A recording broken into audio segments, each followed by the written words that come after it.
बिस्मिल्लाहिर्रहमानिर्रहीम। अस्सलाम वालेकुम जी दोस्तों, क्या हाल चाल है? सब दोस्त ठीक है भाई? नमाज हम पे फर्ज है, हमें भी पढ़नी चाहिए और दूसरों को भी दावत देनी चाहिए। इंशाल्लाह ताला हम नमाज की दावत ऐसे देते जाएंगे। आज की वीडियो उन भाइयों के लिए, उन बहनों के लिए, उन बुजुर्गों के लिए, उन अम्मा के लिए जो ये कहती हैं कि हमें दर्दें हैं और साल साल से जिस्म में दर्दें हैं। और कुछ हमारे जो भाई हैं वो कहते हैं हमारी कमर की पेन नहीं खत्म होती। कुछ हमारे भाई ऐसे हैं जो कहते हैं हमारे कंधों की दर्द नहीं ठीक होती। कुछ मेरी बहनें ऐसी हैं जो कहती हैं भाई हमसे चला नहीं जाता। ठीक है, हमारे भी कंधे जो है, घुटने जो है, पेन पेन बहुत ज्यादा रहती है। और कुछ हमारे बुजुर्ग ऐसे हैं जो स्टिक पकड़ के चलते हैं। वो कहते हैं कि पुत्रा होते उठे नहीं जाता मेरे को। तो जो हमारी माएँ हैं बुजुर्ग, ठीक है, वो कहती है पुत्रा ना टुरिया जाता, घिटिया ते दर्दां ने, गोडियां च दर्दां ने, खलोता नहीं जाता।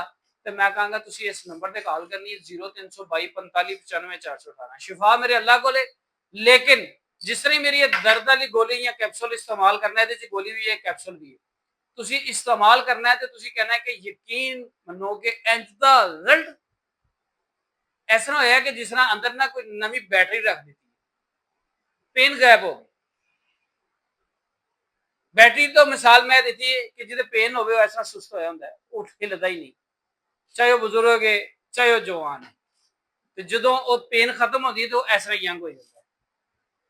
और जेडे दोस्त जेडे भरा जेडे कहंदे ने कि किम साहब असी नमाज नहीं पढ़ सकते, जेडे बुजुर्ग कहंदे ने कि असी नमाज नहीं पढ़ सकते, असी रुकू च जाने साडी कमर च पेन निकल आती है।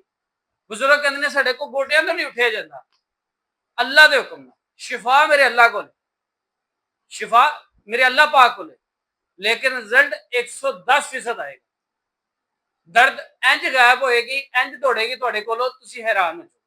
ਇਹਦੇ ਵਿੱਚ ਚਾਵਲ, ਬੋਤਲ, ਫਾਸਟ ਫੂਡ, ਤਲੀਆਂ ਚੀਜ਼ਾਂ ਬੰਦ। ਇਹਦੇ ਵਿੱਚ ਵਾਕ ਸਟਾਰਟ ਮੈਂ ਜ਼ਰੂਰ ਕਰਵਾਉਣਾ। ਇਹਦੇ ਵਿੱਚ ਹਲਕਾ ਫੁਲਕਾ ਬੇਸ਼ੱਕ ਕਰੋ ਲੇਕਿਨ ਚਹਿਲ ਕਦਮੀ ਕਰਨਾ। ਸਾਡੇ ਨੌਜਵਾਨ ਕੀ ਕਰਦੇ ਨੇ, ਖਾਣਾ ਖਾਂਦੇ ਨੇ ਮੋਬਾਈਲ ਫੜ ਕੇ ਬਹਿ ਜਾਂਦੇ ਨੇ, ਮੋਬਾਈਲ ਚਲਾਉਣੇ ਸ਼ੁਰੂ ਹੋ ਜਾਂਦੇ ਨੇ। ਬਜ਼ੁਰਗ ਨੇ ਉਹ ਵੈਸੇ ਵਿਚਾਰੇ ਉਹਨਾਂ ਦਾ ਖਾਣਾ ਖਾਂਦੇ ਨੇ ਲੇਕਿਨ ਉਹ ਵੀ ਬੈਠੇ ਹੀ ਰਹਿੰਦੇ ਨੇ। ਉਹਨਾਂ ਨੇ ਕਹਿਣਾ ਪੁੱਤਰ ਅਸੀਂ ਖਬਰਾਂ ਵੇਖਣੀਆਂ, ਬਹਾਨਾ ਕੋਈ ਨਾ ਕੋਈ ਸਾਨੂੰ ਚਾਹੀਦਾ ਕਿ ਅਸੀਂ ਖਬਰਾਂ ਵੇਖ ਲਈਏ, ਅਸੀਂ ਕੋਈ ਚੀਜ਼ ਵੇਖ ਰਹੇ ਹਾਂ, ਬਸ ਸਾਡੇ ਕੋਲ ਦਰਦ ਨਾ ਉੱਠਿਆ ਨਹੀਂ ਜਾ ਰਿਹਾ। ਮੈਂ ਕਹਿੰਦਾ ਤੁਸੀਂ ਇਸ ਨੰਬਰ ਤੇ ਕਾਲ ਕਰੋ 0322 45 95 418। ਅਗਰ ਰਿਜ਼ਲਟ ਨਾ ਆਏ ਮੇਰੇ ਟੇਬਲ ਤੇ ਰੱਖ ਕੇ ਕਹਿਣਾ ਕਿ ਸਾਹਿਬ ਤੁਸੀਂ ਗਲਤ ਬਿਆਨੀ ਕੀਤੀ ਸੀ, ਸਾਡੇ ਪੈਸੇ ਦਿਓ ਅੱਲਾ ਦੇ ਹੁਕਮ ਨਾਲ।